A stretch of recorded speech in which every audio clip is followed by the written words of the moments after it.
ನಮಸ್ತೆ ಸ್ನೇಹಿತರೆ.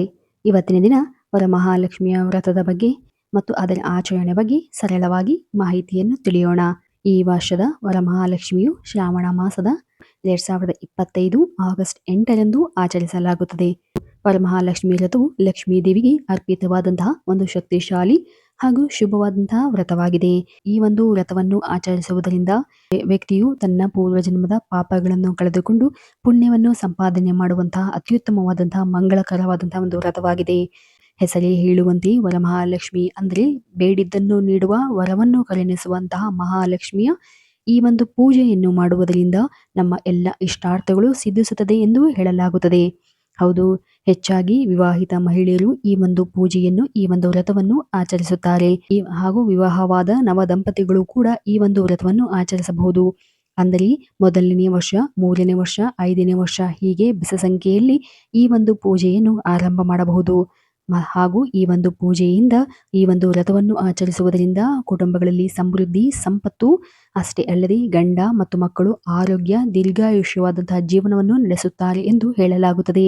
ಈ ಒಂದು ವರಮಹಾಲಕ್ಷ್ಮಿಯ ಪೂಜಾ ವ್ರತವನ್ನು ಮಾಡುವುದರಿಂದ ಮನೆಗಳಲ್ಲಿರತಕ್ಕಂಥ ದಾರಿದ್ರ್ಯತನ ದೂರವಾಗಿ ಮನೆಗಳಲ್ಲಿ ಸಂಪತ್ತು, ಐಶ್ವರ್ಯ ಮತ್ತು ಧನ ಧಾನ್ಯಗಳಿಗೆ ಎಂದಿಗೂ ಕೂಡ ಕೊರತೆಯುಂಟಾಗುವುದಿಲ್ಲ ಎಂದು ಹೇಳಲಾಗುತ್ತದೆ.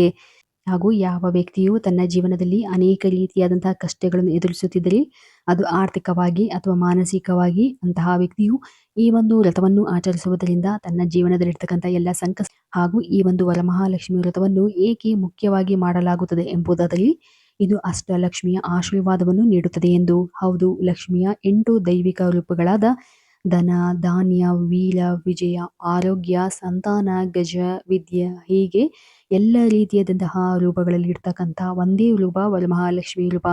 ಅಷ್ಟಲಕ್ಷ್ಮಿಯರನ್ನು ಪೂಜಿಸಿ ಸಿಗುವಂತಹ ಫಲವನ್ನು ಈ ಒಂದು ವರಮಹಾಲಕ್ಷ್ಮಿಯ ಪೂಜೆಯನ್ನು ಆಚರಿಸುವುದರಿಂದ ಸಿಗುತ್ತದೆ ಎಂದು ಹೇಳಲಾಗುತ್ತದೆ. ಹಾಗಾಗಿ ಇದು ಭಕ್ತನ ಮನೆಗೆ ಸಮೃದ್ಧಿ, ಶಾಂತಿ ಮತ್ತು ಮಂಗಳವನ್ನು ಉಂಟು ಮಾಡುತ್ತದೆ ಎಂದು ಹೇಳಲಾಗುತ್ತದೆ.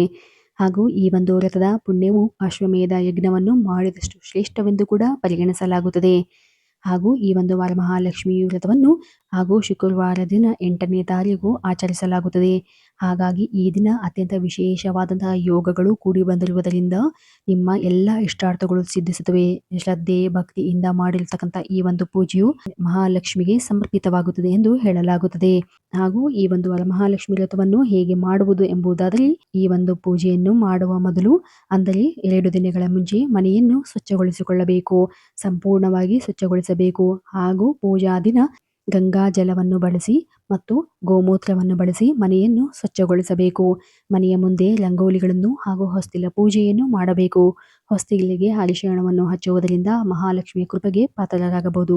ಮತ್ತು ಈ ಒಂದು ಪೂಜೆಗೆ ತಾಜಾ ಹೂವುಗಳನ್ನು ಬಳಸಬೇಕಾಗುತ್ತದೆ. ಸುಗಂಧಭರಿತವಾದಂತಹ ಹೂವುಗಳನ್ನು ಬಳಸಬೇಕು. ಈ ಒಂದು ಆಡಂಬರವಾಗಿ ವಿಜೃಂಭಣೆಯಿಂದ ತೋರ್ಪಡಿಕೆಗೆ ಈ ಒಂದು ಪೂಜೆಯನ್ನು ಮಾಡಬಾರದು. ಹಾಗೂ ಮಹಾಲಕ್ಷ್ಮಿಗೆ ಬೇಕಾಗಿರುವುದು ಶ್ರದ್ಧೆ ಮತ್ತು ಭಕ್ತಿ. ಹಾಗಾಗಿ ಭಕ್ತಿಯಿಂದ ಕೇವಲ ಕಳಸವನ್ನಿಟ್ಟು ಪೂಜೆ ಮಾಡಿದರೆ ಸಾಕು, ಮಹಾಲಕ್ಷ್ಮಿಯ ಕೃಪೆಗೆ ಪಾತ್ರರಾಗುತ್ತೀರಿ. ನಂತರ ಕಲಶವನ್ನು ಹಿತ್ತಾಳೆ ಅಥವಾ ಬೆಳ್ಳಿಯ ಪಾತ್ರೆಯಲ್ಲಿ ಈ ಒಂದು ಕಳಸವನ್ನು ಅಕ್ಕಿ ಅಥವಾ ನೀರನ್ನು ಹಾಕಿ ತುಂಬಿಸಿ ನೀವು ಪೂಜೆಯನ್ನು ಮಾಡಬಹುದು. ಹಾಗೂ ಕಳಸಕ್ಕೆ ವಿಶೇಷವಾಗಿ ಅರಿಶಿಣ, ಕುಂಕುಮ ಹಾಗೂ ಬೆಳ್ಳಿಯ ಕಾಯಿನ್ ಅಥವಾ ರೂಪಾಯಿ ಅಥವಾ 5 ರೂಪಾಯಿ ಕಾಯಿನ್ ಹಾಗೂ ಒಂದು ಅಡಿಕೆ ಮತ್ತು 6 ಕಮಲದ ಬೀಜಗಳನ್ನು ಬಳಸಿ ಈ ಒಂದು ಕಳಸಕ್ಕೆ ನೀರನ್ನು ತುಂಬಬೇಕು.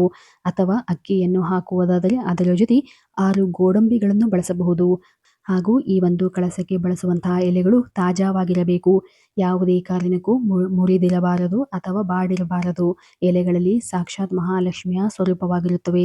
ಹಾಗಾಗಿ ಉತ್ತಮವಾದಂತಹ ಎಲೆಗಳನ್ನು ಬಳಸಬೇಕು. ಮತ್ತು ಈ ಒಂದು ಕಳಸಕ್ಕೆ ಬಳಸುವಂತಹ ತೆಂಗಿನಕಾಯಿಯು ಕೂಡ ಹಾಗೂ ಅತ್ಯಂತ ಉತ್ತಮವಾದಂತಹ ತೆಂಗಿನಕಾಯಿಯನ್ನೇ ಬಳಸಬೇಕಾಗುತ್ತದೆ. ತೆಂಗಿನಕಾಯಿ ಪೂರ್ಣ ಫಲವೆಂದು ಹೇಳಲಾಗುತ್ತದೆ. ಹಾಗಾಗಿ ನೀರಿರುವಂತಹ ತೆಂಗಿನಕಾಯಿಯನ್ನು ಬಳಸಿ. ನಂತರ ನೋಡುವುದಾದರೆ ಕಳಸಕ್ಕೆ ಉಡಿಸುವ ಸೀರೆಯು ಹಳದಿ, ಹಸಿರು ಹಾಗೂ ಕೆಂಪು ಬಣ್ಣದ ಸೀರೆಗಳನ್ನು ನೀವು ಬಳಸಬಹುದು. ಹಾಗೂ ಸೀರೆಯನ್ನು ಬಳಸುವಾಗ ಯಾವುದೇ ಕಾರಣಕ್ಕೂ ಸೀರೆಯನ್ನು ಬ್ಲೌಸಿನಿಂದ ಬೇರೆಯಾಗಿ ಮಾಡಬೇಡಿ. ಅಂದರೆ ಸೀರೆಗೆ ಕತ್ತರಿಯನ್ನು ಹಾಕಬಾರದು. ಹಾಗೆಯೇ ಸೀರೆಯನ್ನು ಉಡಿಸಬೇಕು. ಮತ್ತು ಸೀರೆಯನ್ನು ಉಡಿಸುವಾಗ ತಾವು ಮೈ ಮೇಲೆ ಹಾಕಿಕೊಂಡು ನಂತರ ಸೀರೆಯನ್ನು ಮಹಾಲಕ್ಷ್ಮಿ ದೇವಿಗೆ ಉಡಿಸಬಾರದು. ಕೇವಲ ಮಹಾಲಕ್ಷ್ಮಿ ಕಳಸಕ್ಕೆ ಮಾತ್ರ ಈ ಒಂದು ಸೀರೆಯನ್ನು ಬಳಸಬೇಕು. ಹಾಗೂ ಕಳಸಕ್ಕೆ ಒಡವೆಗಳನ್ನು ಹಾಕುವಾಗ ಅದನ್ನು ಸ್ವಲ್ಪ ಅರಿಶಿಣ ಮತ್ತು ಗಂಗಾಜಲದಿಂದ ತೊಳೆದು ನಂತರ ಒಡವೆಗಳನ್ನು ಈ ಒಂದು ಕಳಸಕ್ಕೆ ಬಳಸಬೇಕು. ಹಾಗೂ ಲಕ್ಷ್ಮಿಯ ಮುಖವನ್ನು ಬಳಸುವಾಗ ಅದನ್ನು ಕೂಡ ಅರಿಶಿಣ ಮತ್ತು ಗಂಗಾಜಲದಿಂದ ತೊಳೆದು ನಂತರ ಈ ಒಂದು ಮಹಾಲಕ್ಷ್ಮಿಯ ಮುಖವನ್ನು ಕಳಸಕ್ಕೆ ನೀವು ಬಳಸಬಹುದು. ಈ ದಿನ ಅತ್ಯಂತ ಶುಭವಾಗಿದ್ದು ಸೂರ್ಯೋದಯಕ್ಕೂ ಮುನ್ನ ಮಾಡುವಂತಹ ಪೂಜೆಯು ಶ್ರೇಷ್ಠವೆನಿಸುತ್ತದೆ.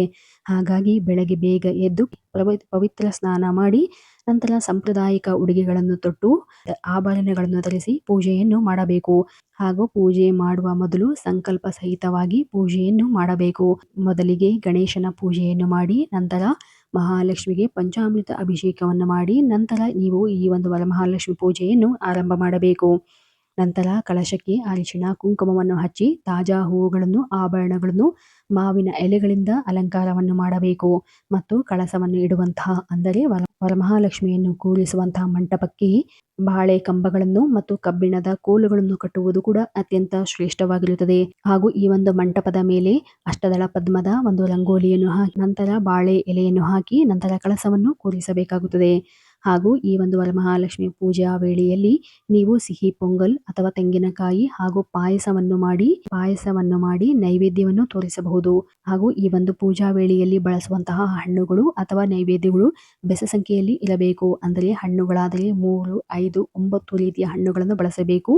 ಅಥವಾ ನೀವು ನೈವೇದ್ಯದ ಪದಾರ್ಥಗಳನ್ನು ಮಾಡುವುದಾದರೆ ಆ ಒಂದು ನೈವೇದ್ಯ ತಟ್ಟೆಯು ಕೂಡ 3, 5, 9 ರೀತಿಯಲ್ಲಿ ಬೆಸ ಸಂಖ್ಯೆಯಲ್ಲಿ ಇರುವಂತೆ ನೋಡಿಕೊಳ್ಳಬೇಕಾಗುತ್ತದೆ.